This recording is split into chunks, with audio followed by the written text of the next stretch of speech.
The standard gives us a few indicators for impairment.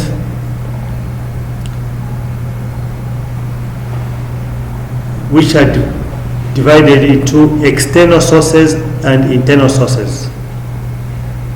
Under internal sources, the examples which the standard gives us are the first one, observable indications that the asset's value has declined during the period significantly more than expected use to the passage of time or normal usage. Now, any asset as you use it, it will be wearing out due to passage of time or just as you use it on a day-to-day basis. That is not an indication of impairment. Here, the standard emphasizes that the decline is much more or significantly more than what is expected from normal usage. The second one is that significant changes with an adverse effect on the entity in the technological, market, economy, or legal environment in which the entity operates.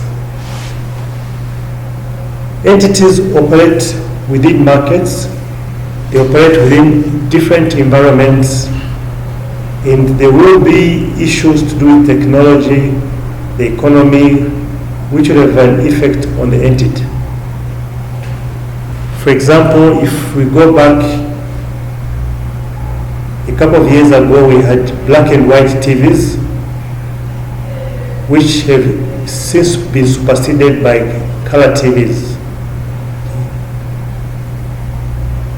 It meant the black and white TVs were impaired because of technology. Hence, most of them, if not all, have been phased off out of the market. The third one is increased market interest rates or other market rates of return affecting discount rates and thus reducing value in use. If the interest rates in the economy increases, that will have an effect when you compute your value in use. That is an indication of impairment. And the last one, the carrying amount of an asset or the entity exceeds its market capitalization.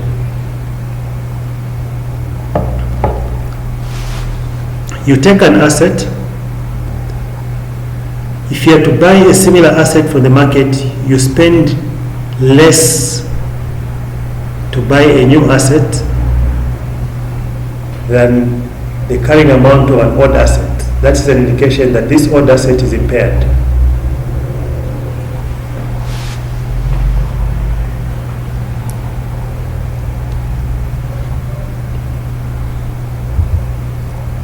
Then we also have internal sources. Under internal sources, we've got evidence of obsolescence or physical damage. This asset has been damaged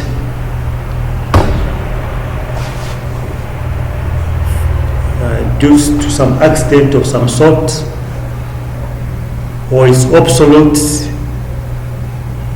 is no longer being used. Those are indications of impairment.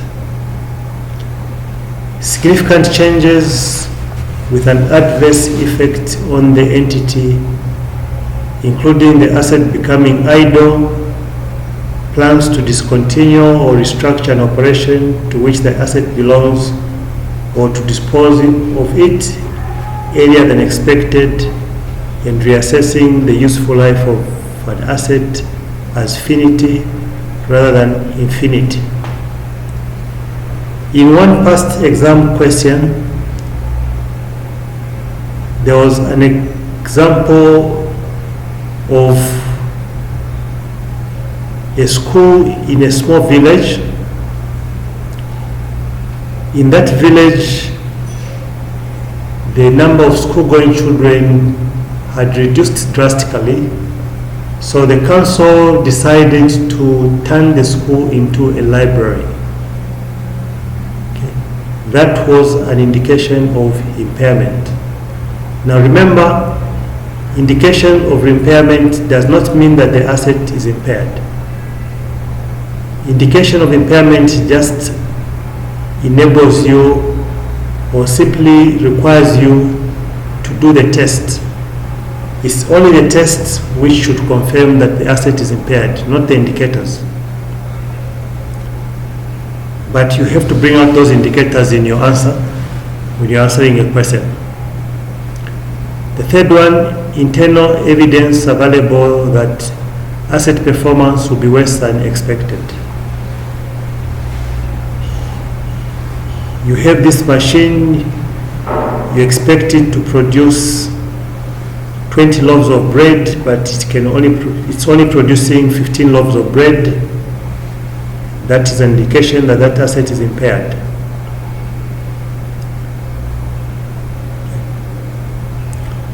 Now, if you decide to sell an asset, that is also an indication of impairment. So once you decide to sell an asset and this asset meets the conditions stipulated under IFRS 5 non-current assets held for sale in discontinued operation, you are supposed to remove this asset from I-16 and you're supposed to test it for impairment. We will look at those conditions when we come to look at IFRS 5 non-current assets held for sale in discontinued operations.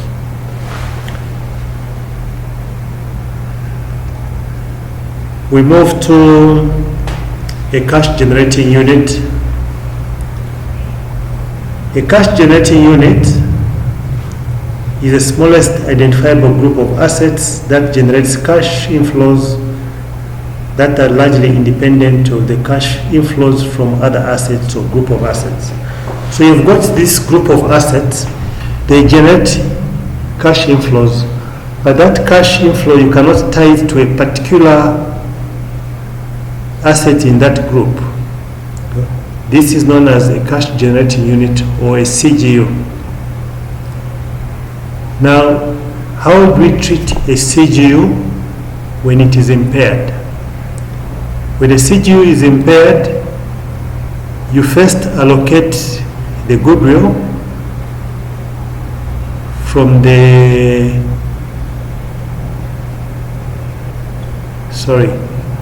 you first allocate the impairment loss to goodwill.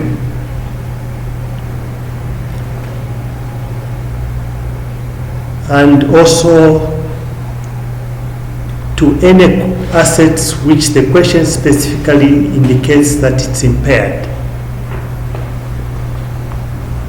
The excess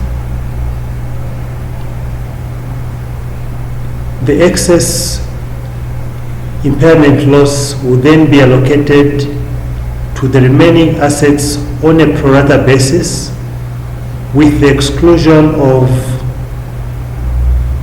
current assets, unless also the question specifically identifies a particular current asset which is impaired.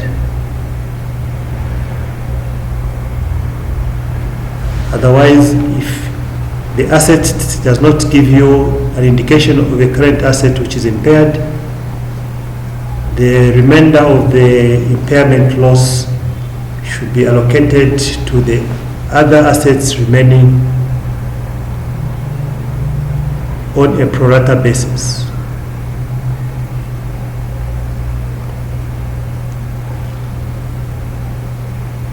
An impairment loss is recognized as an expense in profit or loss.